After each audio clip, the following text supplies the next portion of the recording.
Tonight we are picking up in our Bible Lands and Customs with the second part of the United Kingdom of Palestine. That is David's kingdom. We've already spent one class covering David's travels as a fugitive, and so we won't recover that same information. We'll move on to David. We know of Saul, that the Ark of the Covenant and the Tabernacle were divided or separated. The Ark of the Covenant had been captured by the Philistines and taken to 3 or 4 different towns and finally ended up in Kiriath Jearim, all right? Which, by the way, was one of the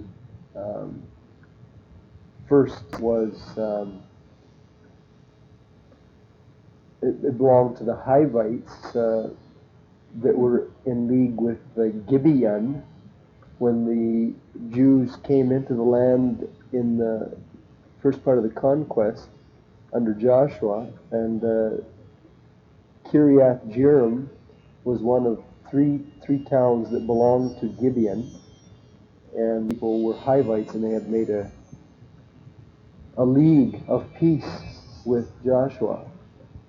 Now, many years later, the Ark of the Covenant is resting in this particular town. And David becomes king, and it's his desire to bring the Ark of the Covenant into the city of Jerusalem. So in preparation for that, it tells us in 1 Chronicles 15 and 16 that David built a tent or a tabernacle for the Ark of God. Now, this is not the same tabernacle as at Gibeon.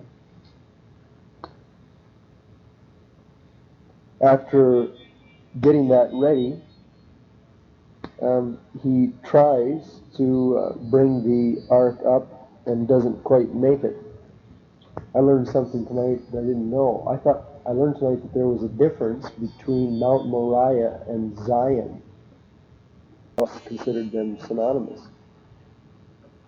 I haven't looked at a map yet to determine just exactly where the difference between the two is.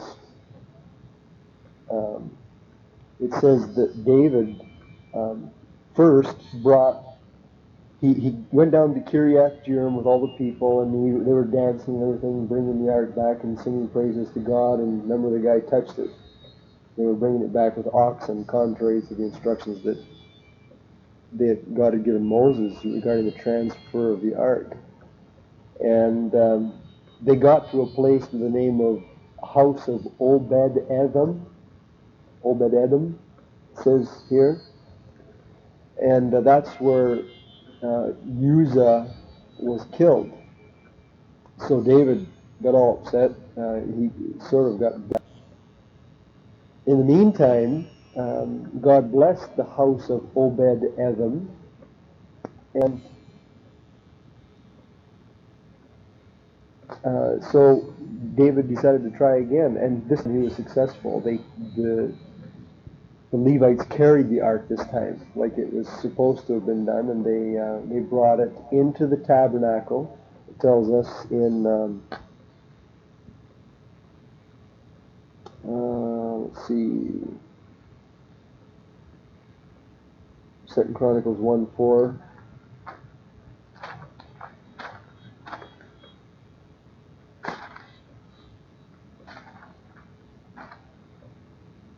Quite a few references to this because it was so significant an event.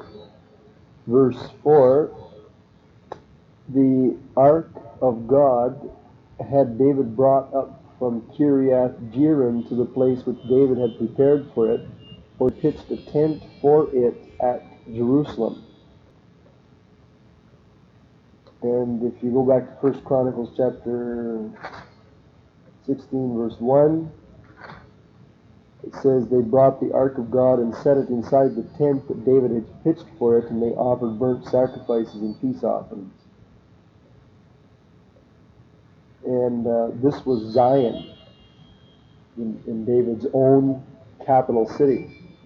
And what I meant to finish a moment ago when I started it is what I learned. There's a difference between Mount Moriah and Zion, because when Solomon built his temple, and we'll touch on that later tonight, when Solomon finally built the temple, he built the temple on Mount Moriah, on the spot where the ark had rested for 3 months in the house of Obed-Edom. Solomon's temple was built on that man's house, on the location of that spot. I didn't know that. And David had moved the ark from that spot down into Zion, so they had apparently got almost all the way there. There must not be too. I remember a map of Jerusalem. I saw the temple, Solomon's temple. Did you say here's Jerusalem? Right. Right. That's north and south. Right. To the left is Solomon's temple on a hill there, and a hill just so east of that, right? Yeah. There's the city of David. Yeah. On 2 different hills. Yeah. There's that mental picture too. Yeah. I always pictured Solomon's temple north and the city of David south, but maybe what we should do to help this out is to get a good map of Jerusalem sometime. And the temple, they put it. Actually, I got to turn it around a bit. Here's my control. See the orange hair? Mm-hmm. I have it like this in my mind. There's a temple, and it's on the plateau. There's a space in between. That's right. So that's 2 different locations that I had always had them confused. All right? Did you see that one? Right here.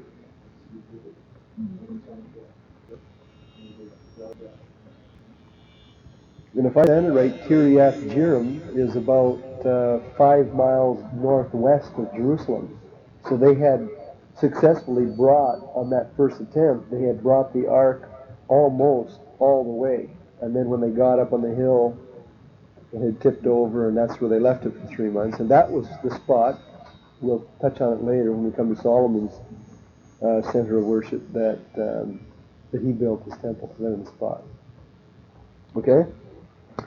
So David brought the Ark of the Covenant into Zion and put it in his own tabernacle or tent. He immediately established new temple or new procedures around the service of the Ark of the Covenant in Jerusalem. 1 Chronicles 16:37 says.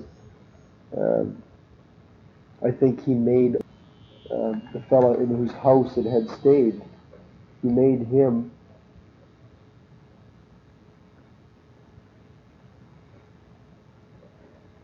no, that's different. 1 Chronicles 16:37. So David left there before the ark of the covenant of the Lord Asaph and his brothers to minister before the ark continually, as every day's work required. Right? Asaph and his brothers. Verses 38 to 43 describe the revised religious service that David instituted, not at Jerusalem, but back over at Gibeon, which is 10 miles north of Jerusalem, where the tabernacle was, where the tabernacle of Moses was. You have to distinguish between the tabernacle of David and the tabernacle of Moses. Okay? If you want to see the clear distinction between them, look at 1 Chronicles 21:29.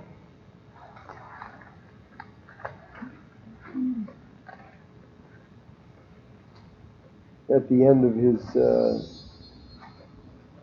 life, David had made a mistake in taking the census of the people. It says, at that time when David saw the threshing floor of Ornan the Jebusite, that he sacrificed there for the tabernacle of the Lord, which Moses made in the wilderness, and the altar of the burnt offering were at that season in the high place at Gibeon.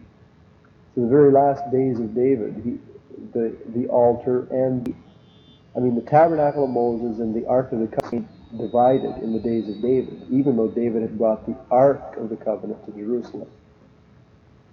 Okay? I've never studied this out, so it was kind of illuminating to me to see what happened. And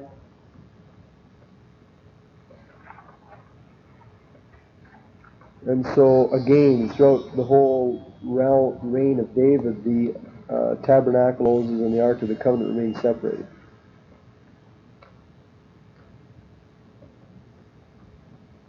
Now, we'll pick up with that when we, with the worship under Solomon later. I'd like to move on to the battles of David. We touched on this last class, and I'm not going to go through this in detail tonight. I think we did cover this, didn't we? Right? I just want to re-emphasize the main spheres of his battles, because I don't think I made this point clearly enough before.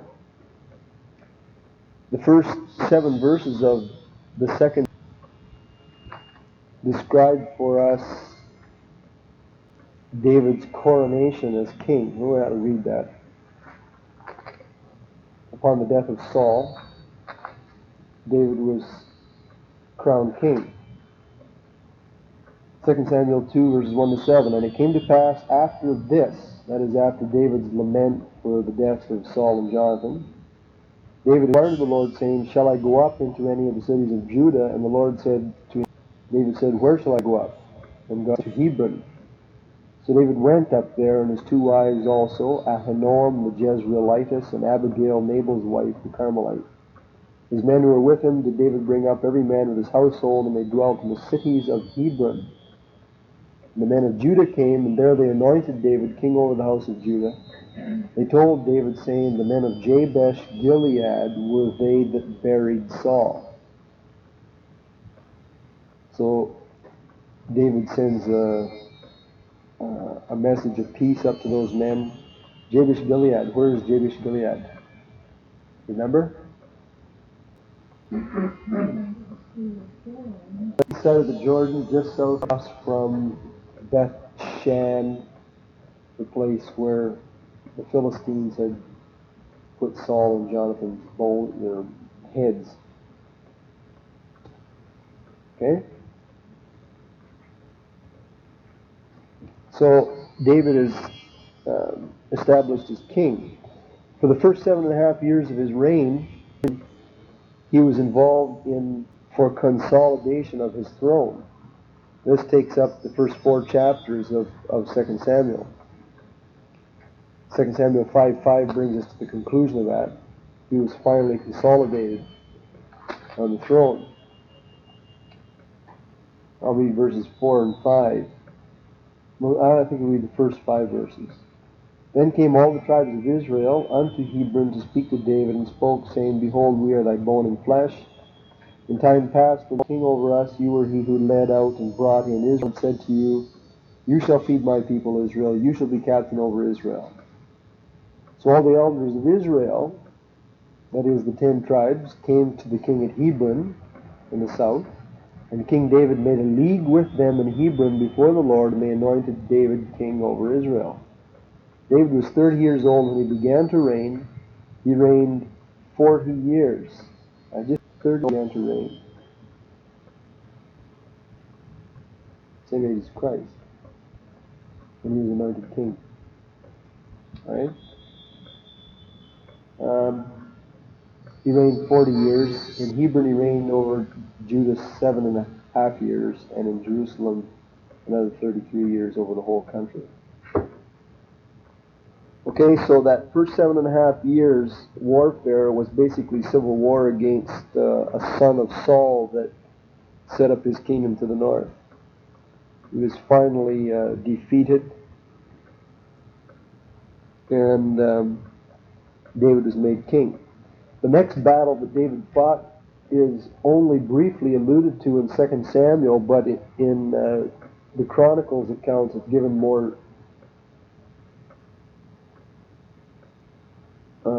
press. One verse. Nevertheless, verse 7, David took the stronghold of Zion, the same as the city of David. The Chronicles accounts tell us that he went up the water shaft and caught them by surprise. Alright? So, 7.5 years David fought to establish his kingdom. He finally got that. Almost says he went up and in a surprise move, brilliant stratagem, he captured the Jebusite stronghold. This became his capital. So his next battle was for a capital. And then the majority of the battles that tell us about the military expeditions for the extension of his kingdom. So he fought to get his capital, he fought to extend his kingdom. All right, he fought Philistines, Moabites, the kingdom of Zobah, Syrians to the north. He made alliances with Tyre and Hamath to the far north. He fought Ammon and Amalek to the east and south, and Edom to the southeast, and Ammonites, and Syria, and Philistines. After David's sin with Bathsheba, we find only one major battle did he ever win, and that was Assyrians over in Rabbah. Remember? Of David, the victory in are isolated events, individual conflicts. 4 giants were killed over in the west, in Philistine country. I really got a blessing out of reading 2 Samuel 23, and I'd like to read that tonight before we leave this, because we didn't touch on it last class. 2 Samuel 23. I'm surprised that the Chick Publications haven't based one of their tracks on this. This is interesting stuff. I want to start reading from verse 8. I'll read down into the chapter. These are the names of the mighty men whom David had. And as he lists these men, he's going to identify or fought. I believe the first couple of battles that are referred to here can be placed back in his early battles with the Philistines. Because it says right at the outset of his reign that he fought against Philistines in the valley of Rephaim, and that's referred to here. These are the names of the mighty men whom David had. Josh Bashabeth the Tachmonite, chief among the captains. The same was Adino the Eznite, that is, he was also chief among the captains. He lifted up his spear against 800 men, whom he slew at one time. 800 to 1. Can't even imagine it. No wonder he made him captain of the captains. After him was Eleazar the son of Dodai, the Ahohite, one of the 3 mighty men of David, when they defied the Philistines who were there gathered for battle, and the men of Israel were gone away. This guy rose up and smote the Philistines until his hand was weary and his hand had adhered to the sword. And the Lord wrought a great victory that day, and the people returned after him only to spoil. Eh? And get stuck to the sword, all the blood. Perhaps. Yeah. I wasn't thinking of that. I was thinking more of just the like a death grip. Yeah. There's some even when you kill the air, right? The blood gets on your hand. After a while, it's sticky and stuff. Yeah. Kind of interested in. Just tough characters, man, oh man. After him was Shema, the son of Agi, the Hararite, and the Philistines were gathered together into troop, and where was a plot of ground full of beans, basically. The people fled from the Philistines, but this guy stood in the center of the plot and defended it and slew the Philistines, and the Lord wrought a great victory. What a story, eh? Stood in the middle of a bean field, and everybody left him, and he took on the whole bunch, right? Good examples of faith. It says the Lord wrought a great victory. Okay? Twice, once in verse 10 and once in verse 12. So these were guys of faith too, I think. 3 of the 30 leaders went down and came to David in the harvest time into the cave of Adullam, and the troop of the Philistines encamped in the valley of Rephaim. Now this is referred to earlier in the book, in chapter 5, I think. David was then in a stronghold, and the garrison of the Philistines was then at Bethlehem. Now you got to remember, here's Rephaim down in the Negev. Bethlehem is where David came from, up north, right? North of where he was. The Philistines are surrounding them down in the cave of Adullam, and there's Philistines surrounding Bethlehem. It says there was a troop at Rephaim and a garrison at Bethlehem. And David longed and said, "Oh, that one would give me a drink of the water of the well of Bethlehem, which is by the gate." And the three mighty men broke through the host of the Philistines and drew water out of the well of Bethlehem that was by the gate, and took it and brought it to David. Nevertheless, he would not drink of it, but poured it out to the Lord. So they put their lives on the line just to get, yeah. Well, it was like a drink offering to the Lord, eh? Like I don't. But can you just imagine fighting through a whole troop, and then they go up and they have to fight through a garrison, and they get this water, and then they have to duplicate the whole thing. They probably have to fight their way back just to bring this guy a drink of water. Yeah. Yeah, and even sitting there drawing it too, I just wouldn't have liked it like this. That's right. Two guys probably on the garden, and one guy did it. That's right. Yeah. What a story that you could make a movie out of each one of these things. Abishai, the brother of Joab, the son of Zeruiah, was chief among those three. He lifted up his spear against 300 men on another occasion and slew them, and won a name among the three. Was he not most honorable among the three? Therefore he was their captain, howbeit he attained not to the first three. He wasn't quite as tough as the first three guys. Verse 20, Benaiah, we're going to hear more about this character. Benaiah, the son of Jehoiada, the son of a valiant man of Kabzeel, who had done many deeds, he slew the two sons of Ariel of Moab. He went down also and slew a lion in the middle of a pit in time of snow. And he slew an Egyptian, a handsome man, and the Egyptian had a spear in his hand, but he went down to him with a staff and plucked the spear out of the Egyptian's hand and slew him with his own spear. These things did Benaiah the son of Jehoiada, and won a name among the three mighty men. He was more honorable than the 30, but he attained not to the first three. And David set him over his guard. Right? And guess who else was a member of the 30 mighty men?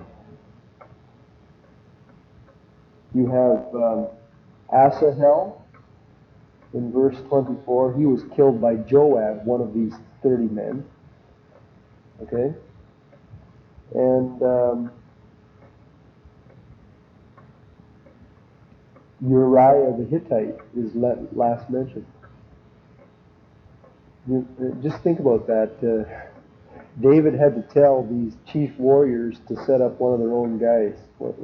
They knew what they were doing. It's very illuminating to read this. When David was an old man, just before he died,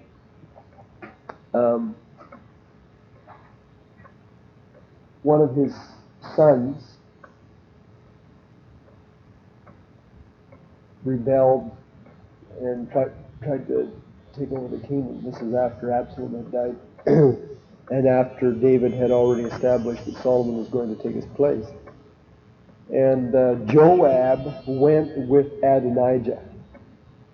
Joab became his captain. He thought he was going to win. Joab had been one of David's mighty men, one of the mightiest ones, in the second group of three. Right? Joab and Benaiah. Now Benaiah stayed on David's side and joined Solomon. And as soon as David died, we'll read later tonight if we have time, that Solomon instructed Benaiah to go out, and he killed Adonijah with a sword, and then he sent him to kill Joab, and he killed Joab. Joab was his brother. No, Abishai and Joab of Zeruiah, and then Benaiah the son of Jehoiada. But he was one of the three, like it was one of his closest friends. He was sent to kill him. That's Solomon. What a tough character he must have been. Like, he just must have been totally dedicated to whatever it was. So he killed the king's son, Adonijah. He killed Joab, and he also killed Shimei. And Solomon instructed this one guy to go out every time. I never realized that before, exactly what the connection was between these things. But this was, some of the battles are only alluded to. But are they the names of towns in the country section? Because kind of a paradise of town? Well, it doesn't. Yeah, I think so. Probably it's Hayron or something like that. I can't get the derivatives of them. I have to look it up in the Hebrew. I'd have to look it up on the lexicon. For instance,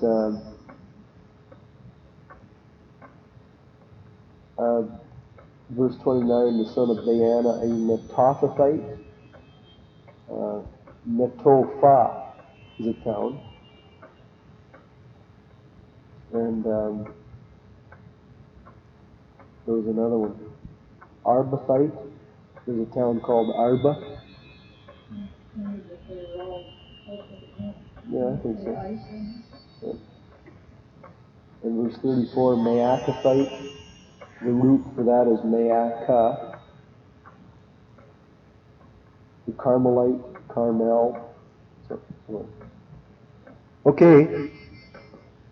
The only thing I want to add to the battles of David is the fact that chapters 15 to 21 in 2 Samuel record the battles that David fought for his sins.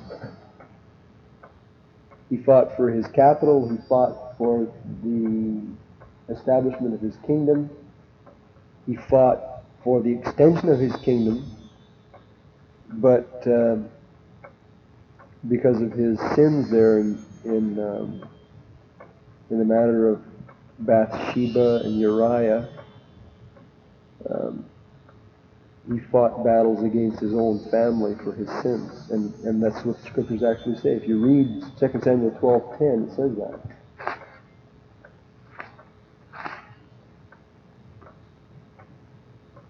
God says through the prophet, "Now therefore the sword shall never depart from your house, because you have despised me and have taken the wife of Uriah the Hittite to be thy wife.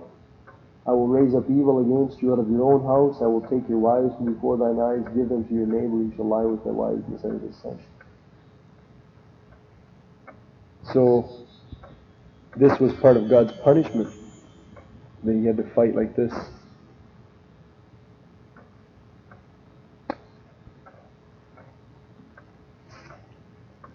I went through 2 Samuel and made a list of all the towns mentioned and the territories. The territories under David's control included Tyre to the north and Hamath, who were allies.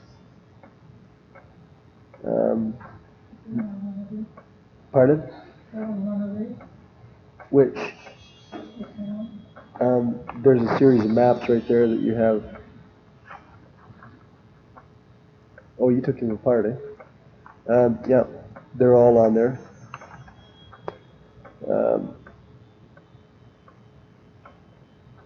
The territory, Phoenicia, basically was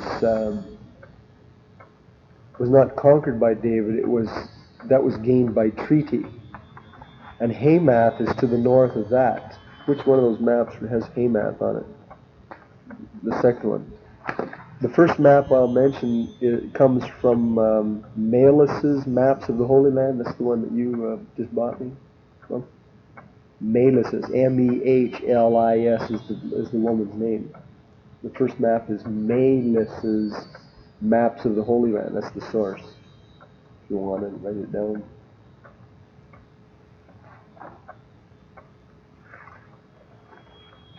The second map is Baker's Bible Atlas.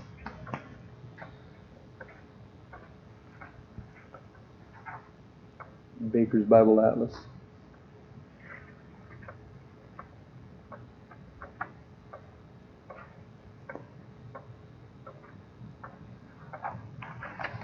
The third map is Hurlbut's Bible Atlas.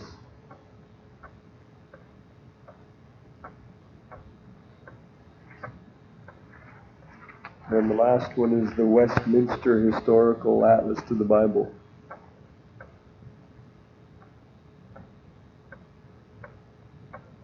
You'll notice on the Westminster map that it excludes Phoenicia and Hamath from the territory that was actually under the control of David. These people simply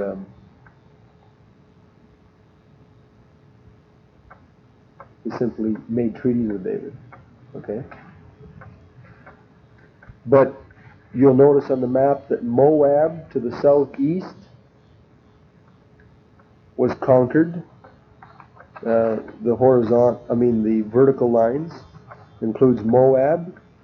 It includes Zobah to the north.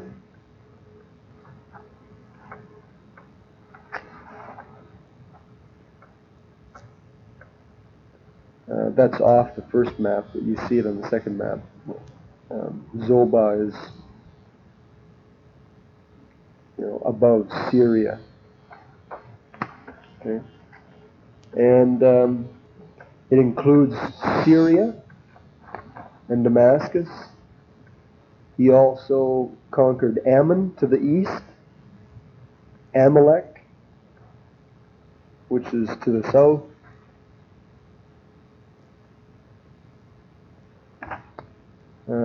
He conquered Edom to the southeast, Gilead, all that territory.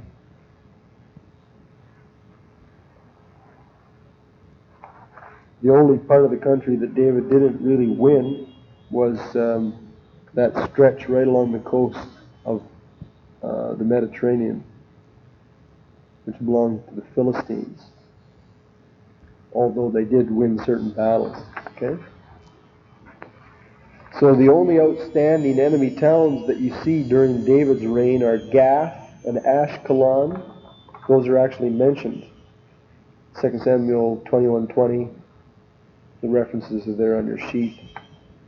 It includes Beth Rehob to the north, which was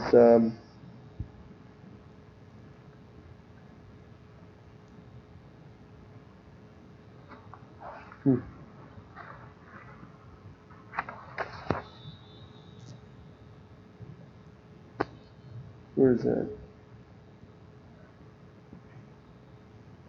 That's north of Damascus. Beth Rehob is described as an enemy town. A place called Zobah and Tov and Maacah and Jeshur in Syria. That's where Jeshur in Syria is where Absalom fled. It's way up there. I have Jeshur just east of the Sea of Galilee. It looks like instead of towns, those are territory. Jeshur is the territory straight east. Tov is just under Jeshur.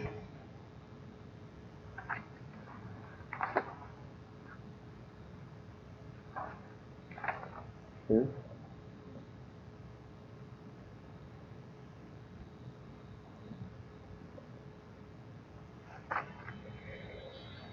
Okay, do you have any questions about the Davidic kingdom? You know how many warriors David had at the end of his life? In the census that he wasn't supposed to take, it gives the numbers. There were 800,000 warriors in the 10 tribes to the north. There were 500,000 in Judah, and God killed 70,000 of them in the plague before he stopped it. Which leaves 1,230,000. 1,230,000 warriors.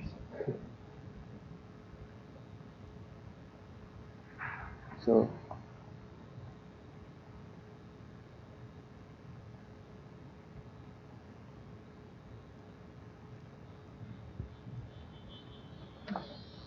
Okay, let's leave the Davidic kingdom and pick up with Solomon's kingdom then. I think that you should be able to draw a map of the United Kingdom under David.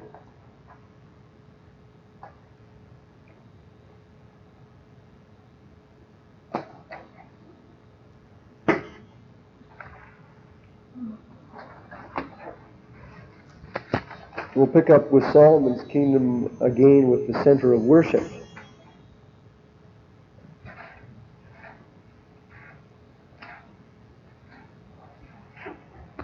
2 Chronicles chapter 1. No, I didn't get them typed up.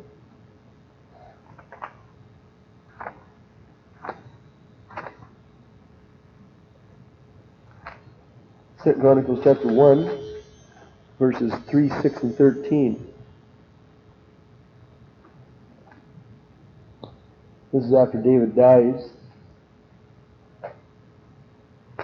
Solomon and all the congregation with him went to the high place at Gibeon. For there was the tabernacle of the congregation of God, which Moses, the servant of the Lord, had made in the wilderness. So Solomon inherits the religious situation that had existed under David. The tabernacle in Gibeon, the ark in Zion. As soon as he was made king, Solomon went and offered 1,000 burnt offerings up in Gibeon. And God was very pleased with that and appeared to him. In the next verse it says, it describes the fact that the Ark of the Covenant was still in Zion in Jerusalem because David had brought it there. We go to chapter 3, verse 2. Solomon returns home. Well, I'll read verses 1 and 2. Then Solomon began to build the house of the Lord at Jerusalem in Mount Moriah. There it says it. In Mount Moriah, where the Lord appeared unto David his father, in the place that David had prepared in the threshing floor of Ornan the Jebusite. Now, I just realized I made a boo-boo. Remember when I said it was the house of Obed-Edom? It wasn't. Threshing floor of Ornan.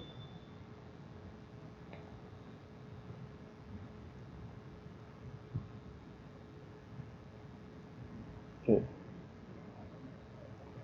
His was with Philistines when he took it. Whose? So didn't washing floors when the Philistines took it and got rid of it as far as his place? No, they sent it back by a couple of cows, remember? Right. And it ended up in Kiriath Jearim. Yeah. And then David brought it from Kiriath Jearim to Obed-Edom's house. Kind of interesting. I meant to mention this before. It was in the house of Abinadab in Kiriath Jearim. Then the ark was moved to the house of Obed-Edom, wherever he lived. That's kind of an unidentified spot, right? Then David took the ark from the house of Obed-Edom into the tent of David. It's called the Tabernacle of David. And it wasn't until the reign of Solomon that it became the Lord's house. Okay? Kind of, I don't know, that's a good way to remember it, I guess you could say. It goes from the house of Abinadab to the house of Obed-Edom to the tent of David, and then it's finally moved into the house of the Lord under Solomon. 2 Chronicles 3:2 says that he began to build on the second day of the second month in the 4th year of his reign. So Solomon reigned 4 years before he even began to build. Now we come to chapter 5. Read the first 14 verses, which is the whole chapter. Thus all the work that Solomon made for the house of the Lord was finished, and Solomon brought in all the things that David his father had dedicated, the silver, gold, instruments, etc. He put in the treasuries of the house of God. Then Solomon assembled the elders of Israel, the heads of the tribes, the princes of the fathers of the children of Israel to Jerusalem to bring up the ark of the covenant of the Lord out of the city of David, which is Zion. It's not the same spot as Moriah. See that? to bring it up out of the city of David, which is Zion. Wherefore all the men of Israel assembled themselves to the king, and the feast was in the 7th month. The elders came, the Levites picked up the ark. They brought the ark and the tabernacle of the congregation. It doesn't mention Gibeon, but they did. They went up to Gibeon and got it. And all the holy vessels that were in the tabernacle. These did the priests and the Levites bring up. So under Solomon, he brought the tabernacle of Moses and the vessels of the tabernacle and the ark from these two locations and brought them to Mount Moriah. Okay? Tabernacle?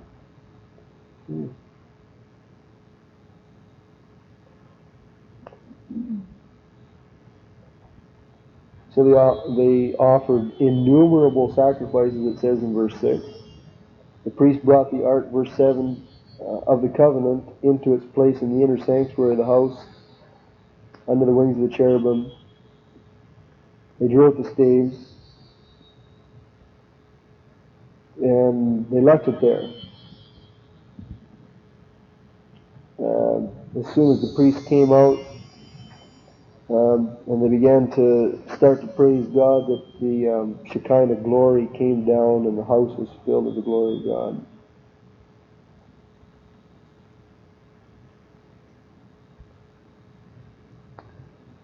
So in the 11th year of Solomon's reign, God filled the temple. It took him 4 years to build it. I mean, he didn't start for 4 years, right? And then it took him 7 years to complete it. So you could say either in the 10th or the 11th year, probably the 10th year, right? If it was in the 4th year.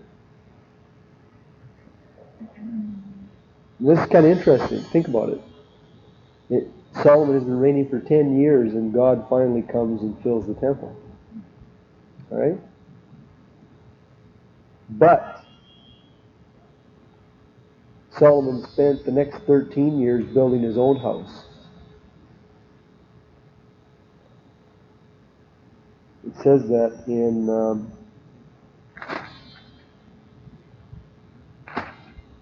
where is that? Chapter 8, verse 1. And it came to pass at the end of 20 years, in which Solomon had built the house of the Lord and his own house,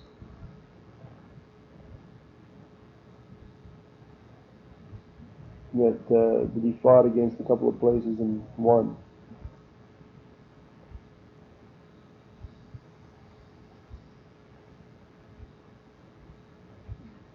Right? Now, I'm not sure if I got that right. I know First Kings says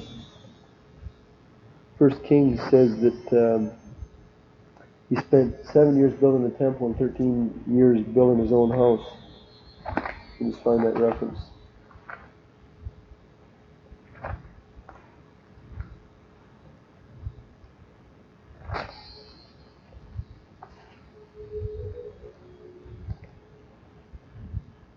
Oh my goodness. 1 Kings 6:1 says, in the 480th year after the children of Israel will come out of the land of Egypt. Boy, can you ever get specific? 480 years after the Exodus, in the 4th year of Solomon's reign over Israel, he began to build the house of the Lord. That's 1 Kings 6:1.